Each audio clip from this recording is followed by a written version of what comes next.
Hey y'all, welcome to the channel. My name's Cameron Buckner and this is the Dixiecryptid podcast, and all we do is tell stories. We don't do blurry pictures, we just tell stories. So if you're looking for blurry pictures, there's plenty of channels that do that. But if you like good stories, you've come to the right place.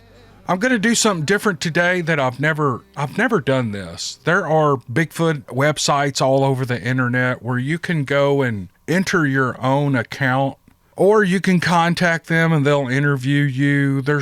I don't really know how they work, and I don't really go to these sites very much. But last week someone emailed me a link to a story on bigfootencounters.com that I thought was really cool. And I'm going to roll the dice here. And I doubt this is public domain, but and I haven't asked bigfootencounters.com if I could do this. I probably should. So if they have a problem with it, they can send me an email and I'll take the video down. But I'm promoting your website, bigfootencounters.com. If you're into this Bigfoot thing, you can read all kind of Bigfoot encounters and good stuff. But this is a story or an interview or an article called The Zoobies, 1971. It happened in Alpine in San Diego County, California. It's a 1992 interview with Sergeant Doug Hughes of San Diego County Sheriff's Department. And it's just a back and forth. You've got the interviewer and then you've got Sergeant Hughes responding. It's really interesting. So I hope you guys enjoy this, and I hope bigfootencounters.com isn't too hacked off at me and make me take this down. But we're going to roll the dice on this one. And the interviewer starts off, "Okay, go ahead and tell me about yourself and when you started working there," and so on. "I started working the Alpine area east of San Diego, California in March of 1970. I came to the department the previous year. I was working out there in a patrol capacity for the San Diego County Sheriff's Department. I was a deputy at the time and actually worked Alpine for 2 years. From March of 1970 to April of 1972. As far as trying to recall the exact time this went down, the best I can come up with is that it was after the Laguna Fire of 1970. I think that was September of 1970. The Laguna Fire affected which areas? Well, it was the largest brush fire at the time in California history. It burned specifically in the Sweetwater River area from east of Alpine all the way south and west, probably another 15 miles. It was quite an extensive burn, and through the area in question, Alpine, and on the south side of Interstate 8. To recall the chain of events, it was extremely cold, which means the time of year would have been sometime after September of 1970. Probably December or January, maybe even February. Let's see, that would be 1971. But it was definitely winter. Was that about the time of your first contact with the key witness, Dr. Badur, prominent San Diego psychiatrist? Yes, I don't recall the reason, but Dr. Badur had stopped by a 2-man patrol unit. Badur was traveling eastbound, which would have been from the San Diego area to what we learned later was his home in Alpine. On the front seat of his car, I don't remember what kind of car it was, he had a loaded .44 Magnum revolver with a 6-inch barrel. It's the same type of gun that Dirty Harry made famous. It's the largest caliber handgun you can buy. Of course, this piqued our interest a little bit. I wasn't the contact. I was what we call the cover during this particular stop. My partner's the one who made the first contact and found the gun. He secured the revolver and was asking the doctor, who'd identified himself as Dr. Badur, why he was carrying the weapon. Badur said it was because of and I don't know what he actually said at the time, but my partner heard him say, because of a Zoobie. And so from there on, all our conversations throughout the department referred to whatever Dr. Badur had seen as a Zoobie. That wasn't what the doctor actually called it, I don't believe, but that's what my partner heard, and that's how the name got coined. At the time, did Dr. Badur describe this Zoobie to the officer? Yes, he did, to both of us, as a matter of fact. He described the Zoobie as a large, upright, walking, hairy creature. Dr. Badur convinced us and later other members of my department, including one of my patrol sergeants, that in truth he had 3 separate encounters with the Zoobies. Did Dr. Badur say how many Zoobies there were and where the sightings happened? Yeah, one sighting was made by his entire family within the confines of his yard and immediate area, and at one time they saw 3 Zoobies. What Dr. Badur described to us was what he assumed was a father, a mother, and a child, with the largest of the Zoobies being over 6 feet tall, maybe even 7 feet. The tallest was very hairy and much larger frame than an ordinary man. What he described as the mother was about 5 feet tall, and the smaller one was 3 or 4 feet tall. Like I said, the doctor convinced a number of us that he'd in fact seen something unusual. What happened then was that we did get involved with an investigation of the sightings. I did because of the shift I worked, which was either 10 p.m. at night to 6 a.m., or what we call the evening or overlap shift, which was from 6 p.m. to 2:30 in the morning. Neither of those shifts was conducive to interviewing citizens in the area, so I wasn't able to locate other witnesses, and I can't recall if I ever talked to a deputy who canvassed the area looking for witnesses. How many people lived in the area at the time?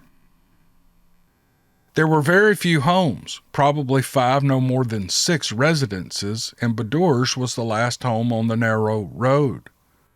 Going back in my memory 20 years now, I'd say his house was 1/4 to 1/3 of a mile off the main road used to get to his place, almost in a straight line due south of Alpine Boulevard. That area hasn't grown much since then. No planned residential development in that area.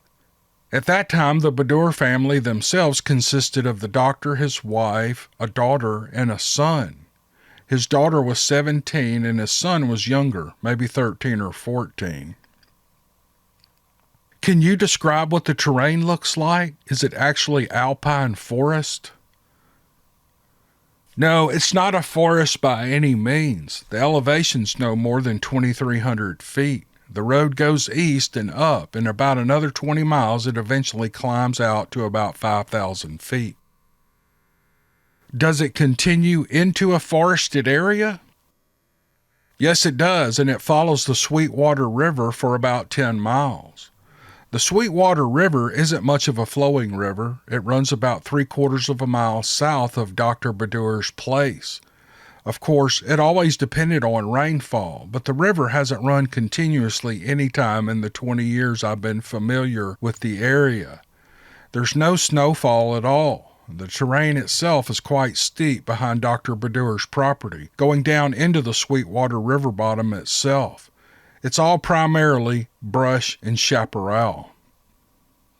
Are there any bears in the area? I don't think I've ever heard of a bear sighting in San Diego County, and again, I've been in the area almost 23 years. We have deer everywhere here, along with coyotes, foxes, and other types of wildlife, but we've never seen a bear. Can you tell me what else you remember about Dr. Badur's sightings? Let's see, the first set of circumstances I remember was Dr. Badur was finding damage to the house when he had just moved in. He said he bought the house from an older German couple, and all the light bulbs inside and out were the yellow bug repellent type. Dr. Badur said the German man told him he shouldn't change them to white, that he would get used to the yellow light.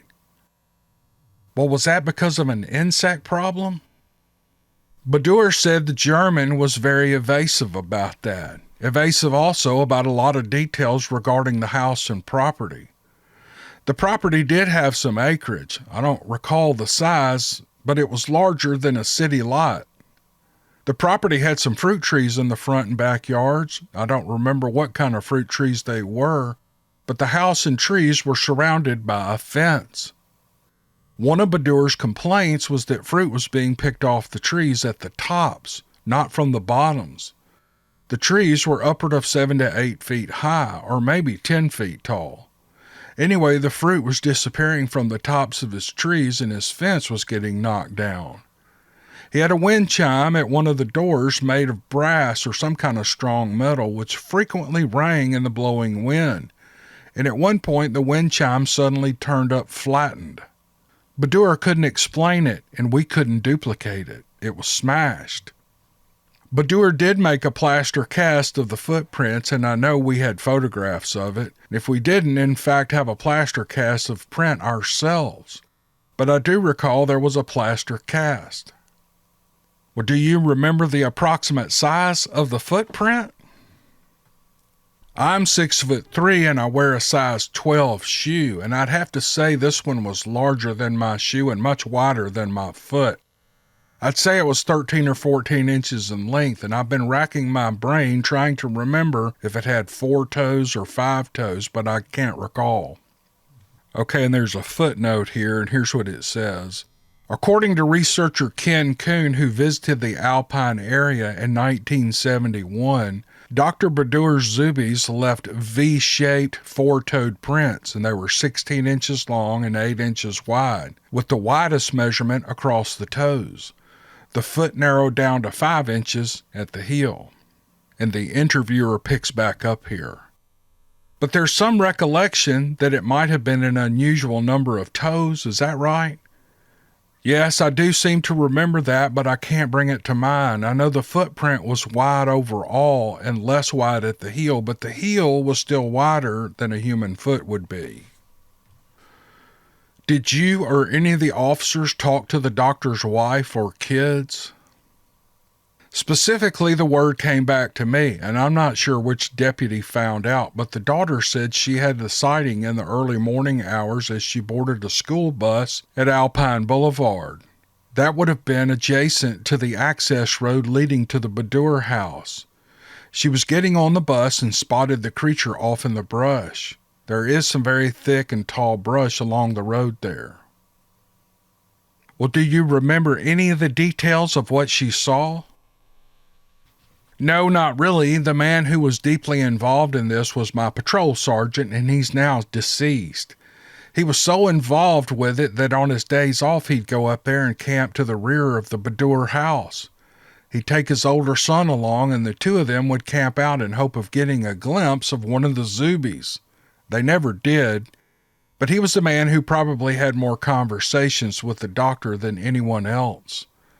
Another sighting involved 3 Zoobies sighted by the whole family. The Badurs made it a habit to never go out after dark, but one night they were out with their son to call their pet dog in. In the dark, the boy thought he saw the dog near the corner of the house, and he called out to it. The dog came running back, but from a different corner, and what at first they thought was the dog turned out to be a smaller Zoobie. Apparently it had been laying down and got up and stood and walked the opposite way, joining the other 2, the larger male and the female, and they walked off into the brush. Did they ever use words like ape or gorilla to describe the creatures? No, they never did. Badur was firm in his own mind that it wasn't an ape or a gorilla. It was something totally different than one of those. Well, for the lack of anything better, we thought it to be more like a California Bigfoot based on how it was described. Whether it was black or brown, I can't remember. Did Dr. Badur ever use the word Bigfoot or Sasquatch to describe the Zoobie? No, he never used those words to me. As a matter of fact, we were assigned to make periodic checks of his residence throughout the night because most of the damage to his property was done during the nighttime. So my partner and I, in a 2-man car, would drive up there and shine a spotlight around his house. Dr. Badur was very convincing. I can still picture him coming outdoors one night dressed in his skivvies and wearing black high-top military boots. That was it, a T-shirt and shorts with those black boots and carrying his big .44 Magnum. How would you characterize the family? It sounds as though they were all educated. Do you think they're credible people? Yes, I'd characterize them exactly as that. I got the impression the daughter was very intelligent, and of course Badur himself was a medical doctor. a psychiatrist. In our earlier phone call to arrange this interview, you mentioned something about the creatures, the Zoobies, mimicking human speech. Yes, one of the lighter stories I recall happened when the doctor got home after dark one night. They had chickens there, and earlier he'd called his wife to say that he was going to be late and to remind her to feed the chickens before nightfall. When the doctor got home, he had to exit his car, open the gate, and drove through and stopped, and then got out of the car again to close the gate behind him. He said that when he went to close the gate that night, he heard a very low, very guttural voice say, "Here, chickie, chickie, chickie." Well, that's funny. That's not unprecedented in research. Are you saying the impression was that one of the creatures was intimidating the doctor's wife, who'd called the chickens earlier? Exactly. It was the doctor's opinion, and we had no reason to doubt him, that the Zoobie had some type of intelligence and capability of producing sounds like that. Did they ever describe any other sounds or smells, anything like that? Smells, yes, a very pungent odor, maybe like rotting garbage. You know, he did tell us he'd set up cameras around the whole house with tripwires, but he wasn't able to get any photographs. At least not while I was working in the area. I really can't recall, but I know the doctor himself had a close sighting of one of the Zoobies, and there were probably other sightings, but I can't remember now, of course. I worked up there for just those 2 years until April of 1972. After that, I went to fly helicopters, so I was completely out of touch with what was happening in Alpine, and I didn't get back there until 1981. At that time, I was stationed east of the Badur home, and I didn't hear anything more. I did hear something about the Proctor Valley Monster when I started to patrol in 1970, which, if true, I'd have to assume was on the order of what Dr. Badur was describing. Now, a few years ago, a deputy told me he saw a dark-colored, large, upright, furry creature, not a bear or a human, up in some rocks north of Interstate 8 and possibly northwest of El Capitan, the reservoir. The deputy told me it was a good distance away. Also, I was involved in a juvenile diversion camp near Jillian, northeast of Alpine, and a couple of the counselors from another camp came down and told us they'd seen something they couldn't identify in the mountains. After talking with them, it was concluded that what they'd seen was probably a Zoobie. Another thing we found out during our investigation of Dr. Badur's sightings was that the Viejas Indians on the reservation just north of Interstate 8 had a legend about a giant hairy man that was the protector of their burial grounds, and those burial grounds were located just about 2 miles north of where Dr. Badur lived. And that seems to be the end of the interview. It's very interesting. This has been updated. Let me share with you what they updated in 2006. The 1971 Alpine incident is described in John Green's book, Sasquatch, The Apes Among Us, on pages 311 and 312. Dr. Badur no longer lives in Alpine, but his family is somewhere in San Diego County. The house is now slightly different, but looks much as it did in the 70s. The terrain is the same, now more populated, steep, dry, and full of thicket. Throughout the years, attempts to interview Dr. Badur by researchers not involved in the initial investigations have failed. As recently as July of 1992, the doctor, who currently has an active practice in San Diego, still refuses to comment at length on his family's bygone experiences, saying only that he's going to tell the whole story in an upcoming book. But 35 years later, no book has been published. Dr. Badur implied that the Zoobies of Alpine altered his view of reality, and he said his book, along with the truth about the Zoobies, will impact mankind. The original report was attributed to Detective Ken Kuhn, a former Los Angeles police detective. Kuhn spent a considerable amount of time investigating the Badur report. He came away convinced the sightings were authentic. and it's signed Bobby Short, 1995. And that's the end of it. That's not a real action-packed thing, but I think it's more along the lines of, the mystery of Bigfoot. But again, I just thought it was an interesting thing I could do, and I hope you guys enjoyed it. We'll see you on the next podcast. Thanks.